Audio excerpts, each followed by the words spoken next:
আপুনি যদি ভাবিছে যে কেৱল এটা চাকৰিয়ে জীৱনৰ টকা উপাৰ্জনৰ একমাত্ৰ পথ, তেন্তে আপুনি অলপ থমকি নিজক ভাবক যে এটা প্ৰশ্ন সোধক, যদি কাইলৈ আপোনাৰ সেই চাকৰিটো একেবাৰে নাথাকে তেন্তে কি হ'ব? আপোনাৰ পৰিয়ালৰ খৰচ কোনে বহন কৰিব? বিদ্যুতৰ বিল, ঘৰৰ দায়িত্ব, সন্তানৰ পঢ়া শুনা, এই সকলো কেনেকৈ আপুনি চলিব? সত্যটো হ'ল যে আজিৰ যুগত কেৱল এটা আয়ৰ উৎসৰ ওপৰত নিৰ্ভৰ কৰি থকা আটাইতকৈ বহুত বেছি বিপদজনক হৈ পৰিছে। ক'ভিড-19ৰ সময়ত আমি দেখিছোঁ যে লাখ লাখ মানুহে নিজৰ চৰকাৰী চাকৰি হেৰুৱাইছিল, বহুত ডাঙৰ কোম্পানীও কৰ্মচাৰীক একেবাৰে ছাইড কৰি দিছিল। তেতিয়া এটা কথা স্পষ্ট হৈছিল যে চাকৰি স্থায়ী নহয়।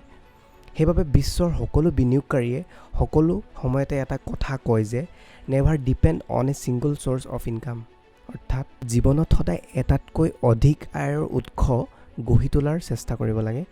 আজিৰ এই ভিডিঅ'টোত আমি আলোচনা কৰিম যে কিছুমান স্মল বিজনেছ আইডিয়া যিবোৰ কম বিনিয়োগেৰে আৰম্ভ কৰিব পাৰি আৰু ভৱিষ্যতে আপোনাৰ এই ফাইনেন্সিয়েল কণ্ডিশ্যন আৰু ফ্ৰীডম অৰ্থাৎ আৰ্থিক স্বাধীনতাৰ পথ মুকলি কৰিব। আটাইতকৈ ভাল কথাটো হ'ল যে ইয়াৰ এই ব্যৱসায় আপুনি যদি চাকৰি কৰি আছে তেতিয়াও চলাব পাৰে আৰু পঢ়া শুনাও যদি কৰি আছে তেতিয়াও আপুনি আৰম্ভ কৰিব পাৰে।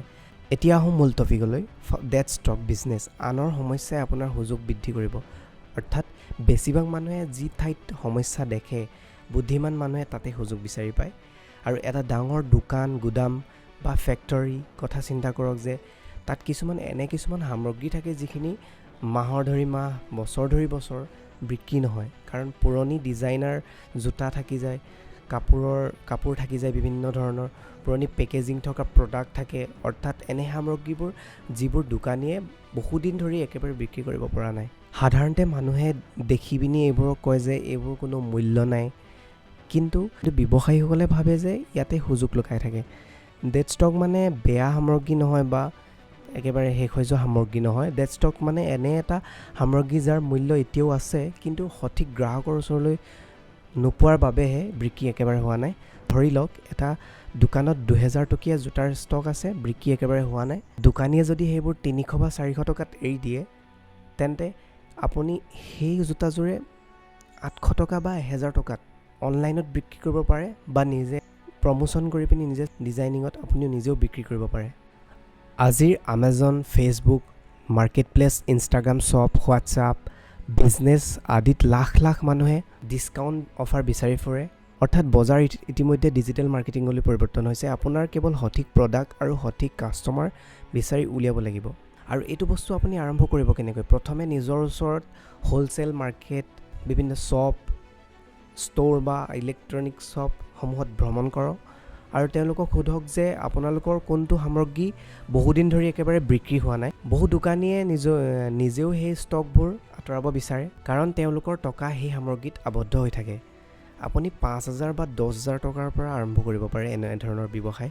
সামগ্ৰী কিনি ভাল ফটো তুলি ইনষ্টাগ্ৰাম পেজত আপুনি প্ৰমোশ্যন কৰক, ফেচবুক মাৰ্কেট প্লেচ আৰু হোৱাটছআপতো আপুনি তেনেকুৱা এড চলাব পাৰে আৰু আপলোড কৰক যাতে বাকী লোকসকলে সেইটো দেখে। আজিৰ যুগত দোকানতকৈ মাৰ্কেটিং বেছি গুৰুত্বপূৰ্ণ হৈ পৰিছে। আপুনি দোকানখন খুলিলেই নহ'ব, তাৰ মাৰ্কেটিঙো কৰিব লাগিব।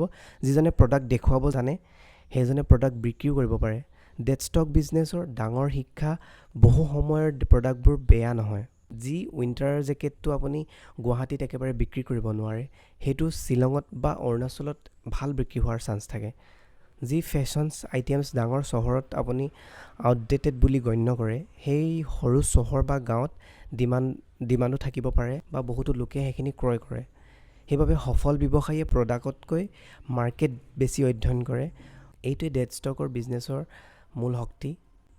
আৰু এতিয়া বৰ্তমান আপোনাৰ ছেকেণ্ড হেণ্ড মাৰ্কেটটো বহুত চলিছে। দেখিছে আপোনালোকে ছেকেণ্ড হেণ্ড ব্যৱসায়, কাপোৰেই হওক, কিছুমান বহুত প্ৰিমিয়াম কোৱালিটিৰ দৰে বস্তুখিনি উলিয়াই দিছে। ছেকেণ্ড হেণ্ড মাৰ্কেটটো বহুত গ্ৰ'থ হৈছে। এনেধৰণৰ আপোনাৰ আইডিয়া আপুনি চাব পাৰে যিহত আপোনাৰ প্ৰফিট হয়। আৰু এনেধৰণৰ ভিডিঅ'সমূহ যদি ভাল লাগিলে আপুনি আমাৰ চেনেলটো ছাবস্ক্ৰাইব কৰিব, অলপ সহায় কৰি দিব আৰু লাইক কৰিব। আজিৰ ভিডিঅ' ইমানেই। আকৌ এটা নতুন ভিডিঅ' লৈ আহি আছোঁ। ধন্যবাদ।